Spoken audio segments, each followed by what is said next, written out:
Ben en fait, je me rappelle très bien du jour où j'ai rencontré Rico. Peut-être pas du jour, mais de l'époque. En fait, on était tous les deux au lycée à Bainbridge.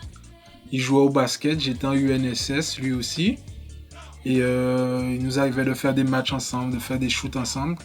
Et c'est là que j'ai rencontré Rico pour la première fois. Henri Depps, son père, mais je l'ai rencontré en studio lorsque j'ai commencé à faire partie du NO Clan. Et en fait, c'est tout. C'est là que je l'ai rencontré en studio. Sur le NO, oui. En fait, je me rappelle qu'à l'époque, lorsqu'on enregistrait l'album, c'était un peu le premier album, hein, c'était un peu la fête dans le studio.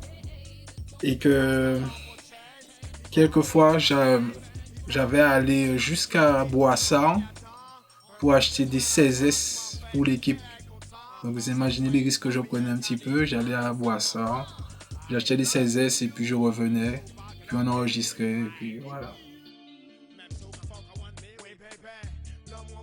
Mais à mon avis, c'est une très bonne chose, puisque Rico a déjà l'expérience, son père aussi avait l'expérience, ils ont fait de très bonnes choses, de très bons CD. Ils ont fait des choses qui ont marché, qui ont marqué la Guadeloupe, que ce soit pour les jeunes ou pour un public un petit peu plus âgé. Donc je pense que c'est une bonne chose que maintenant les gens puissent connaître les anciens morceaux, que les jeunes puissent connaître ce qui est sorti, que ce soit même en rap, à l'époque du NO, de la Robe de Noir et tout ça, et que ça puisse être connu de tout le monde.